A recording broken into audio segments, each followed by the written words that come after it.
تعليق ابراهيم فايق على تعادل النادي الاهلي مع سيمبا. خلينا نسمع ونرجع لبعض مره ثانيه. ماذا عن الاهلي يا سادة في بطولة السوبر ليج وهذه الانطلاقة المهمة لهذه البطولة؟ ماذا عن أداء الأهلي اليوم نتيجة المباراة اللي خلصت بالتعادل الإيجابي بهدفين لهدفين، وواحدة من المباريات اللي هنتكلم فيها كتير كلام في الكورة النهاردة في الجزء الثاني. كابتن عادل مصطفى نجم مصر ومحللنا الفني المتميز هيبقى ضيفنا النهاردة، هندردش. طيب انا بقى قبل ما اروح للمؤتمر بكلمك على الماتش بتاع النهارده، قول بقى زي ما انت ما عايز. النهارده الاهلي النتيجه 2-2 فالناس زعلانه، الناس تابعت الماتش زعلانين، يعني ليه الاهلي اتعادل 2-2؟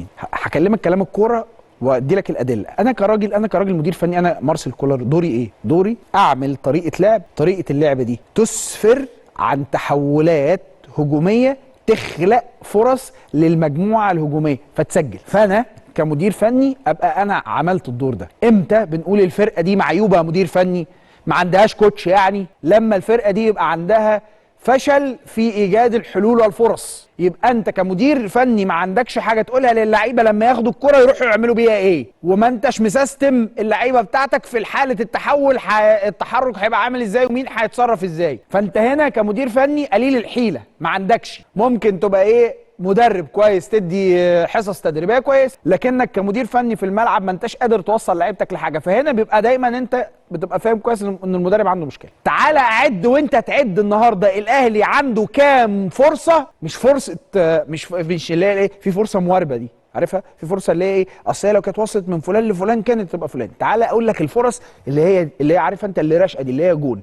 تعالوا نعد مع بعض كده فرص النادي الاهلي اللي منها جون واللي نص نص. ماشي كده؟ قول لي رايك. ماشي، دي تمشي من ام ايه، ام نص نص. انا مش هكذب عليك. تعالى اوريك المحقق، انا وانت كده هنشتغل على المحقق مش النص نص. ده ايه؟ ده جون، عرضيه جون، ده مش ابو نص نص. عد معايا دي كده واحد، عدوا معايا جوه يا شباب.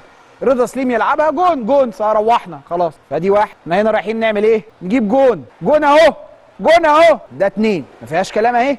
بص كل الناس دي جون، ده جون، فانت عندك اتنين منه. طب تعال نشوف دي كده كمان كده من المحقق ولا مش انا ابو محقق. بص دي جون اهي يا جدعان، جون اهي يا جدعان، دي في الشبكه. ثلاثه. بص كميه الفرص المحققه، ثلاثه بثلاث تجوان. بص دي انا رايح بقى لوحدي، انا ولوحدي ولعبت العرضيه. اتفرج يا سلام. لا واحده بس، لا تعالى لي بس كده. دي ما تتعداش، دي تيجي تمشي سلو موشن كده. عشان ايه؟ انا وانت نشوف. انا لو مدير فني اقوم ارشق دماغي في الحيطه افلقها نصين. يعني خلاص. طب انا هعمل ايه تاني يا باشا؟ انا عامل كاونتر اتاك، واحده ادي الثانيه ادي الثالثه، روح جول يا باشا. سيبها يا باشا، مش على مقاسك، سيبها. اللي جاي في ظهرك هيجيبها جول. لا، فلا منه تلاقم عليها كهرباء ولا منه سابها لبيرسي تاو. 4 تجوان ب4 تجوان. انا هعد معاك وتعد ورايا. في الدقيقه كام؟ ده في الدقيقه 18. انا بكلمك انت كده اهو على الله. 4-0. احنا لو الترتيب، احنا ماشيين بترتيب الدقايق 4-0 كده خلاص. وفي واحده نص نص دي احنا قلنا ما تمشيش. طيب تعال نكمل الباقي. تخيل دي انا هحسبها لك نص نص مش جول. بص الكرم، هحسبها لك نص نص اهو، لان انا عملت فيها كل حاجه والراجل الجول كيبر كان عنده تميز فضيعها فتصدى ليها. طيب تعال نكمل. بجبي دي هنبقى نعرف اذا كانت ضربه جزاء ولا نبقى نجيب عليها كابتن سمير عثمان. كمل يا باشا. رحنا مراويح بقى على الشوط الثاني واحنا معانا 4 في الصندوق هناك. ماشي، هنشوف الكرة دي. ما يعني نص نص، ما عشان ما نحمرقش، نص نص بس. هي في منها يعني في منها لو اتعملت صح جول. طب تعال نشوف دي. جول اهي يا جدعان في الشبكه اهي. الخامس منه. خمسة يا جماعه.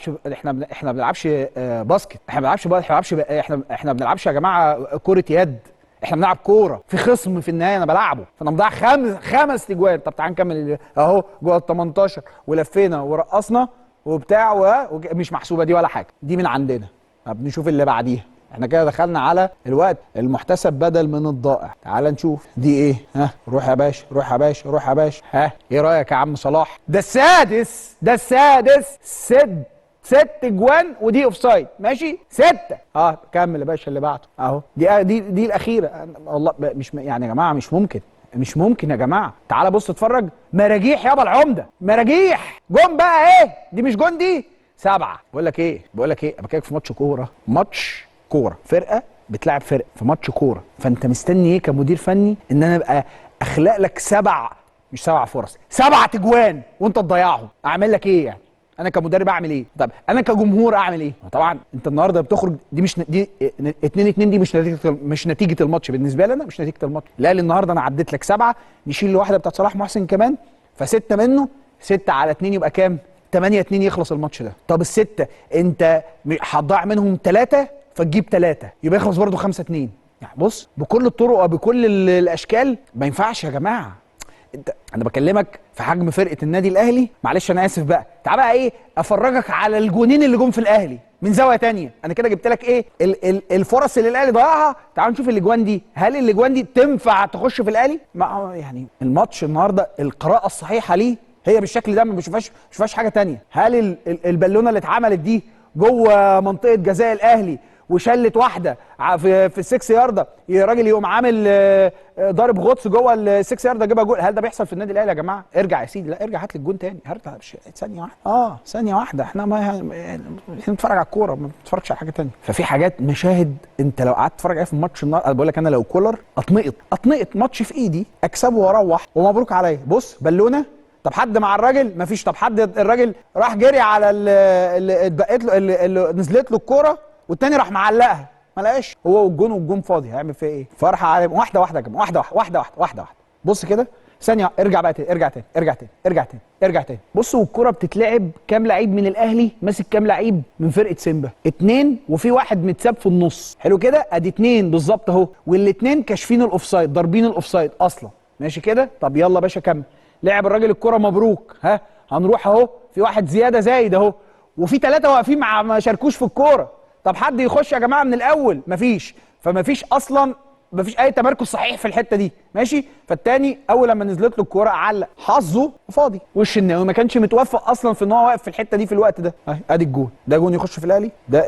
التمركزات دي صحيحه، الوظائف بتاعت اللعيبه دي صحيحه مظبوطه، يعني الفركشه اللي انا اشوفها دي اشوفها في فرقه زي فرقه النادي الاهلي، ده موقف ما ينفعش اشوفه في الاهلي. تعال نشوف اللي بعديه. بص الكوره دي الاهلي بس هو اللي بيجيبها جون، بيلعبها علي معلول من هنا وبيخش عبد المنعم يجيبها جون من هنا، ينفع تخش في الاهلي؟ بص كده، ما هو واحده من ضمن الحاجات اللي كانوا بيقولوها دايما لعيبه الكوره، علموها لنا، يقول لك امسك العارضه القريبه، هعملها لك بسلو موشن على الهادي منه. بص اهي، طب اهي تحتيك اهي على العارضه يا عم، ده رضا ولا مين؟ اتحرك ليه؟ طيب اتحرك ليه؟ نزل من على العارضه، فلا الشناوي جابها ولا رضا سليم لمسها فدخلت جول. فانا صيدت فرقه مع كامل تقديري واحترامي. يعني النتيجه دي يا جماعه دي نتيجه خادعه دي نتيجه خادعه. اللي يشوف الماتش ده 2-2 يقول لك والله بص بقى اكيد فرقه سيمبا عملت ماتش جامد، واكيد فرقه سيمبا عملت كذا وعملت كذا وبتاع. لا والله، هو الاهلي اللي فرط في مكسب، الاهلي هو اللي فرط في مكسب سهل جدا. يعني اهو كور كلها النادي الاهلي بجوان، في المقابل الجونين اللي جم فيه في الحالات العاديه ما ينفعش تخش في الاهلي. زي ما حضرتك سمعتوا كده، ده كان تعليق ابراهيم فايق طبعا، تصريحات ناريه بعد طبعا لقاء النادي الاهلي وسيمبا والتعادل ومسلسل اهدار الفرص، يمكن علق عليه، وكمان الاهداف اللي تم احرازها في النادي الاهلي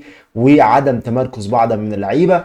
لحد هنا ده كان نهايه الفيديو بتاعنا. اتمنى لو وصلت معانا للنهايه تضغط لايك على الفيديو، تشترك في القناه وتفعل زر التنبيهات عشان يوصلك كل جديدنا. دمتم في حفظ الله ورعايته، والسلام عليكم ورحمه الله وبركاته.